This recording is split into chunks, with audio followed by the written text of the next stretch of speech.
ನಮಸ್ತೆ ವೀಕ್ಷಕರೇ, ನಾನು ಅಪರ್ಣಾ ಭಟ್. ನನ್ನ ಯೂಟ್ಯೂಬ್ ಚಾನೆಲ್ ಅಭಿಜ್ಞಾನ ಲಾ ಸೀರೀಸ್ಗೆ ನಿಮಗೆಲ್ಲರಿಗೂ ಸ್ವಾಗತ. ಇಂಟರ್ಲಾಕ್ಯುಟರಿ ಅಪ್ಲಿಕೇಶನ್ಸ್ಗಳನ್ನು ತಿಳ್ಕೊಳ್ಳೋದು ಬಹಳ ಮುಖ್ಯ. ಸಿವಿಲ್ ಪ್ರೊಸೀಜರ್ ಕೋಡ್ ಇರಲಿ ಅಥವಾ ಕ್ರಿಮಿನಲ್ ಪ್ರೊಸೀಜರ್ ಕೋಡ್ ಇರಲಿ. ಸೊ ಈ ಇಂಟರ್ಲಾಕ್ಯುಟರಿ ಅಪ್ಲಿಕೇಶನ್ನ ಹೇಗೆ ತಿಳ್ಕೊಳ್ಳುವಂಥದ್ದು, ಅದು ನಾವು ಈ ಕೋರ್ಸ್ ಮುಖಾಂತರ ತಿಳ್ಕೊಳ್ಳುವಂಥದ್ದು. ಸೊ ಆ ಒಂದು ವೈವಾಕ್ಕೆ ನಮ್ಮ ಈ 2022ನೇ ಇಸ್ವಿಯ ಕರ್ನಾಟಕ ಜುಡಿಷರಿ ಎಕ್ಸಾಮ್ಸ್ ವೈವಾ ಏನಿದೆ, ಅದಕ್ಕೆ ನೀವು ಹೇಗೆ ಪ್ರಿಪೇರ್ ಮಾಡ್ಕೊಳ್ತೀರಿ ಹೇಳುವಂಥ ಒಂದು ಕ್ವಶನ್ಗೆ ನನ್ನ ಉತ್ತರ ಏನಂದರೆ, ನೀವು ಆದಷ್ಟು ಈ ಕೋರ್ಸನ್ನು ರೆಫರ್ ಮಾಡಿದರೆ ಅಲ್ಲಿ ಪ್ರತಿದಿನ ಐಎಗಳ ಮೇಲೆ ಆರ್ಡರ್ಗಳಾಗ್ತವೆ.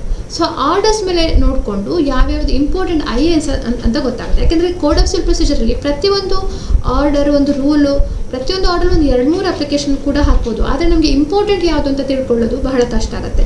ಸೊ ಅದಕ್ಕೋಸ್ಕರ ದಿನ ಪ್ರಾಕ್ಟೀಸಲ್ಲಿರುವಂತಹ ಯಾವುದು ಕಾಮನ್ ಆಗಿ ಹಾಕಿ ಅದ್ರ ಮೇಲೆ ಆರ್ಡರ್ಸ್ಗಳಾಗ್ತವೆ ಅಂಥ ಐಎಗಳನ್ನು ತಿಳ್ಕೊಳ್ಳೋದು ಬಹಳ ಮುಖ್ಯ ಆಗಿರುತ್ತೆ.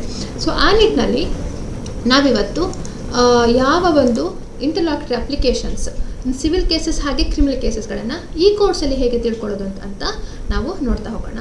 ನೋಡಿ, ಮೊದಲನೇದಾಗಿ ನಿಮಗೆ ಗೊತ್ತಿರ್ಬೋದು ಇಂಟರ್ಲಾಕ್ಯುಟರಿ ಅಪ್ಲಿಕೇಶನ್ಸ್. ಅದರಲ್ಲಿ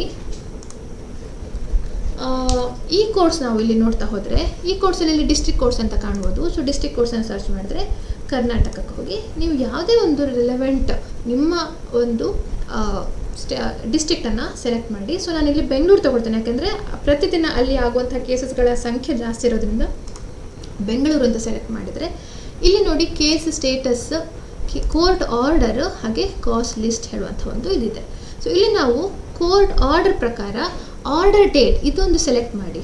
ಆರ್ಡರ್ ಡೇಟ್ ಪ್ರಕಾರ ಒಂದು ಕೋರ್ಟ್ ಕಾಂಪ್ಲೆಕ್ಸ್ಗಿಂತ ಕೋರ್ಟ್ ಎಸ್ಟಾಬ್ಲಿಷ್ಮೆಂಟ್ಗಳಿಗೆ ಹೋಗಿ, ಆವಾಗ ಅಲ್ಲಿ ನಿಮಗೆ ಪ್ರತಿಯೊಂದು ಸಿಂಗಲ್, ಈಗ ಸಿವಿಲ್ ಕೋರ್ಟ್ ಆದರೆ ಬೇರೆ, ಈಗ CCH principal city and civil sessions judge court ಇದನ್ನು ಸೆಲೆಕ್ಟ್ ಮಾಡಿದರೆ ಯಾವ ದಿನದಿಂದ ಯಾವ ದಿನದ ತನಕ ಮಾಡಿರುವಂಥ ಆರ್ಡರ್ಗಳಿವೆ ಅಂತ ನಮಗೆ ಗೊತ್ತಾಗುತ್ತೆ.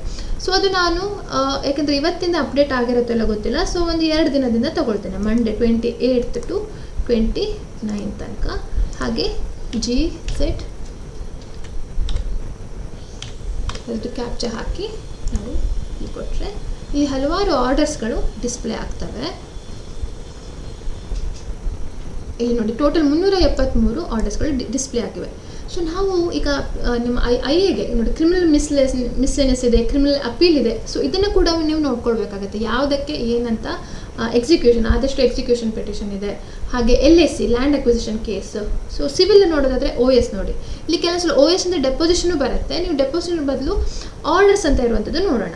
ಸೊ ಒಂದು ಜಸ್ಟ್ ಎಕ್ಸಾಂಪಲ್, ಇಲ್ಲಿ OS 124/2020 ಹೇಳುವಂಥದ್ದು. ಸೊ ಇಲ್ಲಿ ಆರ್ಡರ್ಸ್ ಅಂತ ಏನೋ ಕಾಣ್ತಾ ಇದೆ, ನೋಡಿದರೆ ಇಲ್ಲಿ ಇದು ಯಾವುದ್ರ ಮೇಲೆ ಮಾಡಿರುವಂಥದ್ದು, ಇದಲ್ಲಿ ಕಂಪ್ಲೀಟಾಗಿ ಕೊಟ್ಟಿಲ್ಲ. ಒಂದು plaintiff and counsellor absent, so time ಕೊಟ್ಟಿದ್ದಕ್ಕೆ ಕಾಸ್ಟ್ ಹಾಕಿರುವಂಥ ಒಂದು ಆರ್ಡರ್. ಓಕೆ, ಇದು ನಮಗೆ ನಮ್ಮ ಸರ್ಚ್ಗೆ ಅಷ್ಟು ರೆಲೆವೆಂಟ್ ಅಲ್ಲ. ಇನ್ನೊಂದು ಆರ್ಡರ್ ಚೆಕ್ ಮಾಡೋಣ. ಇಲ್ಲಿ ಕೂಡ ಇದು ಕೂಡ ಅಷ್ಟು ಪ್ರಾವಿಷನ್ ಕೊಟ್ಟಿಲ್ಲ. ಸೊ ಇದು ಕೂಡ ನಮ್ಗೆ ಅಷ್ಟು ಹೆಲ್ಪ್ ಆಗುವಂಥದ್ದಲ್ಲ. ಇನ್ನು 2018 ಒಂದು ಆರ್ಡರ್ ನೋಡೋಣ.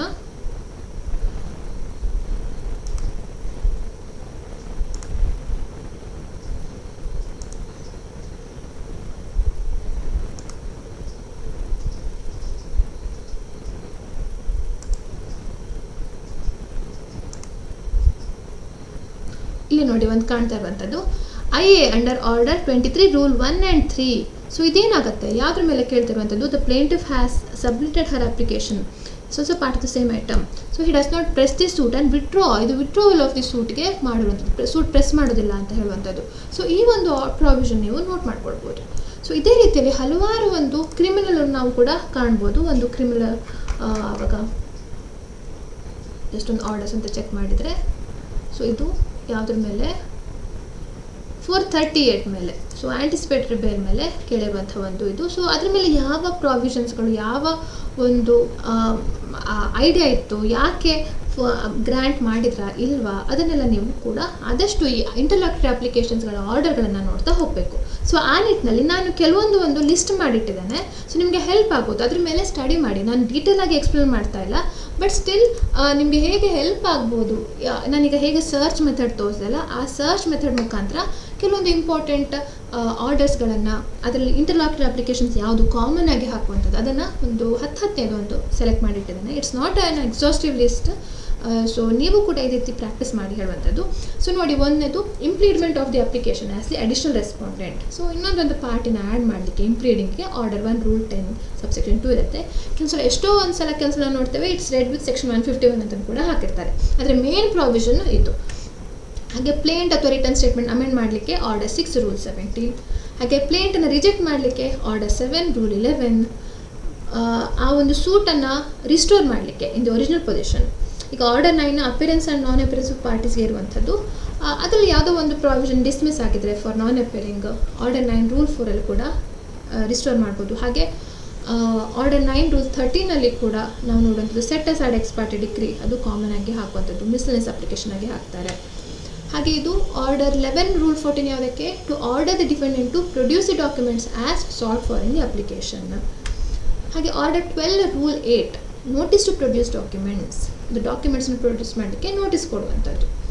ಆರ್ಡರ್ 16 ರೂಲ್ 1 ವಿಟ್ನೆಸ್ಸನ್ನು ಸಮನ್ ಮಾಡುವಂಥದ್ದು. ಹಾಗೆ ಆರ್ಡರ್ 17 ರೂಲ್ 1, ಈಗ ನೋಡಿ ಒಂದು ಎಕ್ಸಾಂಪಲು, ರೆಡ್ ವಿತ್ ಸೆಕ್ಷನ್ 151 ಅಂತ ಯೂಶ್ವಲಿ ಹಾಕಿರ್ತಾರೆ. ಅದು ನೀವು ನೋಡಿಕೊಳ್ಬೇಕಾಗಿರುವಂಥದ್ದು ಮೇನಾಗಿ ಆರ್ಡರ್ 17 ರೂಲ್, ಅಂದರೆ ಆ ಮೇನ್ ಪ್ರಾವಿಷನ್ಸ್ ಯಾವುದಕ್ಕೆ ಅಂತ ಅರ್ಜೆಂಟ್ ಕೇಸ್ಗೆ. ಹಾಗೆ ಕಾಂಪ್ರಮೈಸ್ ಆರ್ಡರ್ 23 ರೂಲ್ 3 ನಾವು ಕಾಣ್ತೇವೆ. ಕೋರ್ಟ್ ಕಮಿಷನರ್ ಅಪಾಯಿಂಟ್ ಮಾಡಲಿಕ್ಕೆ, ಎವಿಡೆನ್ಸ್ ರೆಕಾರ್ಡ್ ಮಾಡಲಿಕ್ಕೆ ಕೋರ್ಟ್ ಕಮಿಷನರ್ ಅಪಾಯಿಂಟ್ ಮಾಡಲಿಕ್ಕೆ order 26 rule 1. Temporary injunctions order 39 rule 1 cancel rule 2 ಅಂತಲೂ ಹಾಕ್ತಾರೆ. ಹಾಗೆ ಆರ್ಡರ್ 39 ರೂಲ್ ಎ ಯಾವುದಕ್ಕೆ, praying to order for the detention of the respondent in civil prison. ಈ temporary injunction ಏನು order ಆಗಿರುತ್ತೆ ಅದನ್ನು ಕಂಟೆಂಪ್ಟ್, ಅದನ್ನು ಒಬೆ ಮಾಡದಿರೋದಕ್ಕೆ ಆ ವ್ಯಕ್ತಿ ಯಾರು ಡಿಸೊಬೆ ಮಾಡಿರ್ತಾರೆ ಅವರನ್ನು ಸಿವಿಲ್ ಪ್ರಿಸನ್ಗೆ ಹಾಕಿ ಹೇಳುವಂಥ ಒಂದು ಪ್ರಾವಿಷನ್ ಇತ್ತು. ಹಾಗೆ ಈಗ ಇದೊಂದು ಜಸ್ಟ್ ಎಕ್ಸಾಂಪಲ್, ಬೇರೆ ಆ್ಯಕ್ಟಲ್ಲಿ ಕೂಡ ನಾವು ಕಾಣುವಂಥದ್ದು ಆರ್ಬಿಟ್ರೇಷನ್ ಆ್ಯಂಡ್ ಕನ್ಸಿಲೇಷನ್ ಆ್ಯಕ್ಟಲ್ಲಿ ಇದು to drop the suit and direct the plaintiff to refer the matter in dispute for arbitration. ಹಾಗೆ ನಾವು ಇಂಪೌಂಡಿಂಗ್ ದ ಡಾಕ್ಯುಮೆಂಟ್ ಸ್ಟ್ಯಾಂಪ್ ಆ್ಯಕ್ಟಲ್ಲಿ ನೋಡ್ಬೋದು. ಕೆಲಸ ರಿಜಿಸ್ಟ್ರೇಷನ್ ಆ್ಯಕ್ಟಲ್ಲಿ ಕೆಲವೊಂದು ರಿಜಿಸ್ಟ್ರೇಷನ್ ಆಗಲಿಲ್ಲ ಹೇಳುವಂಥ ಒಂದು ಅಪ್ಲಿಕೇಶನ್ ಇರುತ್ತೆ. ಸೊ ಇವೆಲ್ಲವೂ ಕೂಡ ಕಾಮನ್ ಆಗಿ ನಾವು ಪ್ರಾಕ್ಟಿಕಲಿ ಯೂಸ್ ಆಗುವಂಥ, ಸೊ ಅಂಥ ಇಂಟರ್ಲಾಕ್ಟರಿ ಅಪ್ಲಿಕೇಶನ್ಸ್ಗಳು, ಅಂಥ ಒಂದು ವಿಷಯಗಳನ್ನು ನಾವು ಆದಷ್ಟು ಹೆಚ್ಚು ತಿಳ್ಕೊಳ್ಬೇಕು. ಸೊ ಯಾರ್ಯಾರಿಗೆ ವೈವಾಗೆ ಕಾಲೇಜಸ್ ಬಂದಿದೆ, ಸೊ ಅವ್ರು ಆದಷ್ಟು ಈ ಥರ ಪ್ರಾಕ್ಟಿಕಲ್ ಯೂಸ್ ಆಗುವಂಥ ವರ್ಡ್ಸ್ಗಳು ಯಾವುದಿದೆ, ರಿಮಾಂಡ್ ಅಂದ್ರೇನು, ಕಸ್ಟಡಿ ಅಂದ್ರೇನು, ಜುಡಿಷಿಯಲ್ ಕಸ್ಟಡಿ ಅಂದ್ರೇನು, ಅಥವಾ ಇಂಪೌಂಡಿಂಗ್ ಅಂದ್ರೇನು, ರಿಜಿಸ್ಟ್ರೇಷನ್ ಕಂಪಲ್ಸರಿ ರಿಜಿಸ್ಟ್ರೇಬಲ್ ಡಾಕ್ಯುಮೆಂಟ್ಸ್ ಅಂದರೆ ಯಾವುದು, ಅಥವಾ ಸ್ಟ್ಯಾಂಪಿಂಗ್ ಹೇಗೆ, ಕೋರ್ಟ್ ಫೀ ಹೇಗೆ ಯಾವ ರೀತಿ ಕಟ್ತಾರೆ, ಅಥವಾ ಒಂದಕ್ಕೆ ಡಿಸ್ಚಾರ್ಜ್ ಅಂದ್ರೇನು, ಅಥವಾ ಚಾರ್ಜಸ್ ಅಂದ್ರೇನು, ಆಲ್ಟ್ರೇಷನ್ ಆಫ್ ಚಾರ್ಜಸ್ ಅಂದ್ರೇನು, ಅಕ್ವಿಟಲ್ ಮತ್ತು ಕನ್ವಿಕ್ಷನ್ ಯಾವಾಗ ಆಗುತ್ತೆ. ಸೊ ಇದೆಲ್ಲವೂ ಕೂಡ ನಾವು ಜಸ್ಟ್ ಪ್ರಾಕ್ಟಿಕಲಿ ಹೆಲ್ಪ್ ಆಗುವಂಥ ಪ್ರೊಟೆಸ್ಟ್ ಪೆಟಿಷನ್ ಅಂದ್ರೇನು, ಕ್ಲೋಜರ್ ರಿಪೋರ್ಟ್ ಅಂದರೆ ಏನು, ಬಾಡಿ ವಾರೆಂಟ್ ಅಂದರೆ ಏನು, ಇವೆಲ್ಲವನ್ನು ಕೂಡ ತಿಳ್ಕೊಳ್ಳೋದು ಬಹಳ ಮುಖ್ಯ ಆಗಿರುತ್ತೆ. ಹಾಗೆ ಸೆಕ್ಷನ್ 151 ಅದು ನಮಗೆ ಇನ್ಹರೆಂಟ್ ಪವರ್ಸು, ಯಾವಾಗಲೂ ಹೆಚ್ಚಾಗಿ ಈ ರೀಕಾಲ್ ದಿ ಆರ್ಡರ್ ಅಥವಾ ರೀಓಪನ್ ದಿ ಕೇಸ್, ಸೊ ಬೇರೆ ಎಲ್ಲೂ ಪ್ರಾವಿಷನ್ಸ್ ಇಲ್ಲದೆ ಇರುವಾಗ 151ನಲ್ಲಿ ನಾವು ಅಪ್ಲಿಕೇಶನ್ ಹಾಕ್ತೇವೆ. So treat on issue as preliminary issue, ಇವೆಲ್ಲ ಕೂಡ ನಾವು ಕಾಣ್ಬೋದು. ಹಾಗೆ ನಾವು ಕ್ರಿಮಿನಲ್ ಕೇಸಸಲ್ಲಿ ನೋಡಲಿಕ್ಕೆ ಹೋದರೆ ಇದು ಕೂಡ ಅದೇ ರೀತಿಯಲ್ಲಿ ಸರ್ಚ್ ಮಾಡಬೇಕು. ನಾನು ಆವಾಗ ಹೇಳಿದಾಗೆ ಹೆಚ್ಚಾಗಿ ಬೇಲ್ ಅಪ್ಲಿಕೇಶನ್ಸ್ ಇರುವಂಥದ್ದು, ಆ್ಯಂಟಿಸಿಪೇಟ್ರಿ ಬೇಲು, ಸೆಷನ್ಸ್ ಕೋರ್ಟ್ ಆದರೆ 439 ಆಗುತ್ತೆ, ಬೇಲೆಬಲ್ ಆದರೆ 437 ಆಗುತ್ತೆ. ಸೊ ಹೀಗೆ ನೋಡ್ತಾ ಹೋಗಬೇಕು. So to recall NBW non bailable ವಾರೆಂಟ್ಗೆ under section 70 subsection 2 CRPC, counsels for accused pleads guilty on behalf of the accused, ಅದಕ್ಕೆ ನಾವು 205 ಆ್ಯಂಡ್ 253 CRPCಯಲ್ಲಿ ನೋಡ್ಬೋದು. 254 ಸಬ್ಸೆಕ್ಷನ್ 2 ಅಲ್ಲಿ issue summons to any witness directing him to attend or to produce any document or thing, ಅದು document ಅಥವಾ ವಸ್ತುನ produce ಮಾಡಲಿಕ್ಕೆ ವಿಟ್ನೆಸ್ಗೆ summons ಕೊಡಲಿಕ್ಕೆ ಹಾಕುವಂಥ ಅಪ್ಲಿಕೇಶನ್. ಕಂಪ್ಲೇಂಟನ್ನು ವಿಡ್ರಾ ಮಾಡಲಿಕ್ಕೆ 257. ಹಾಗೆ ಪ್ರಾಸಿಕ್ಯೂಷನ್ ಕಂಡಕ್ಟ್ ಮಾಡಲಿಕ್ಕೆ ಪರ್ಮಿಷನ್ನು 302 ಅಲ್ಲಿ ಕೇಳ್ಬೋದು. ಹಾಗೆ ಕಂಪೌಂಡಿಂಗ್ ಆಫ್ ದಿ ಒಫೆನ್ಸ್ಗೆ 320 ನಾವು ನೋಡ್ತೇವೆ. ಹಾಗೆ ಬೇಲಿಗೆ 436 ಇದೆ, ಆ್ಯಂಟಿಸಿಪೇಟರಿ ಬೇಲ್ಗೆ 438 ಇದೆ. ಹಾಗೆ ಬೇಲಿಗೆ ಈ ಸೆಷನ್ಸ್ ಕೋರ್ಟ್ ಹೈಕೋರ್ಟಲ್ಲಿ 439 ಇರುವಂಥದ್ದು. ಸೊ ಅದು depends, bail application cognizable non bailable offence bailable ಆಫೆನ್ಸ್ಗೆ ಇರುವಂಥ ಅಂತ. ಹಾಗೆ ಇದೆಲ್ಲ ಕೂಡ 445 ಸೆಕ್ಯೂರಿಟಿ, ಆ್ಯಕ್ಚುಲಿ ಯಾರು ಶ್ಯೂರಿಟಿ ಸಿಗೋದಿಲ್ಲ, ಅದ್ರ ಬದಲು ಕ್ಯಾಶ್ ಸೆಕ್ಯೂರಿಟಿನ ಅಕ್ಸೆಪ್ಟ್ ಮಾಡಿ ಹೇಳುವಂಥ ಒಂದು ಪ್ರಾವಿಷನ್ನು 445 CRPC. ಹಾಗೆ ಈಗ NI ಆ್ಯಕ್ಟಲ್ಲೂ ಕೂಡ ಹಲವಾರು ನಾವು ಅಪ್ಲಿಕೇಶನ್ ಕಾಣ್ತೇವೆ. ಸೊ ಇಂಟ್ರೀಮ್ ಅಮೌಂಟನ್ನು ಡೆಪಾಸಿಟ್ ಮಾಡಲಿಕ್ಕೆ, ಅಂದರೆ 20% ಅಮೌಂಟನ್ನು ಚೆಕ್ ಅಮೌಂಟನ್ನು ಡೆಪಾಸಿಟ್ ಮಾಡಿ ಅಂತ ಕೇಳಲಿಕ್ಕೆ 143A ಇರುವಂಥದ್ದು. ಹಾಗೆ ಇನ್ನು ಡಿಫಾಲ್ಟ್ ಬೇಲ್ಗೆ ಸಂಬಂಧಪಟ್ಟದ್ದು 167 ಅದರಲ್ಲಿ ಬರುವಂಥದ್ದು. ಸೊ ಇದಿಷ್ಟು ನಾವು, ಹಾಗೆ ಇನ್ನು ಹಲವಾರು personal dispensation with the attendance of the accused, ಹಾಗೆ ಕಸ್ಟಡಿ ಆಫ್ ದಿ ಪ್ರಾಪರ್ಟಿ ಅದು ಮೇನು 451, 452 ಇರುವಂಥ ಕಸ್ಟಡಿ, ಇಂಟ್ರಿಮ್ ಕಸ್ಟಡಿ ಮತ್ತು ಆನ್ ಕನ್ವಿಕ್ಷನ್ ಅಥವಾ ಆನ್ ಜಡ್ಜ್ಮೆಂಟ್ ಏನು ಪ್ರಾಪರ್ಟಿನ ಕಸ್ಟಡಿನ ವಿಲೇವಾರಿ ಮಾಡಿ ಅಂತ ಹೇಳ್ತಾರೆ, ಅದು 451, 452. ನಾನು ಇದರಲ್ಲಿ ಇನ್ಕ್ಲೂಡ್ ಮಾಡಲಿಲ್ಲ, ಬಟ್ ನೆನಪಾಯಿತು, ಅದಕ್ಕೋಸ್ಕರ ಹೇಳ್ತಾ ಇರುವಂಥದ್ದು. ಸೊ ಆ ಥರ ಪ್ರಾವಿಷನ್ಸ್ಗಳೆಲ್ಲ ಕೂಡ ಇಂಪಾರ್ಟೆಂಟ್, ಅದನ್ನು ಕೂಡ ನೋಡಿಟ್ಕೊಳ್ಳಿ. ಓಕೆ, ಸೊ ಹೀಗೆ ಒಂದು 10-15 ನಾನು ತಿಳಿಸ್ಕೊಟ್ಟೆ. ನಿಮಗೂ ಕೂಡ ಸರ್ಚ್ ಮಾಡಿದ್ರೆ ಇನ್ನೂ ಒಂದು 20-25 ಸಿಗ್ಬೋದು.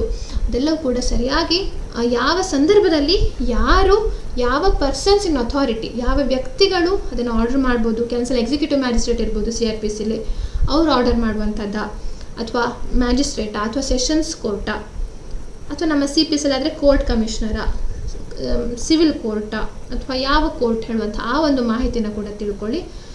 ಸೊ ಇದಿಷ್ಟು ನಾನು ನಿಮಗೆ ಇಂಟರ್ಲಾಕ್ಯುಟರಿ ಅಪ್ಲಿಕೇಶನ್ಗಳಿಗೆ ಸಂಬಂಧಪಟ್ಟ ಹಾಗೆ ಹೇಗೆ ವೈವಾಕ್ಕೆ ಪ್ರಿಪ್ರೇಷನ್ ಆಗಬೇಕು ಹೇಳೋದನ್ನು ಮಾಹಿತಿಯನ್ನು ನೀಡ್ತಾ ಇದ್ದೇನೆ.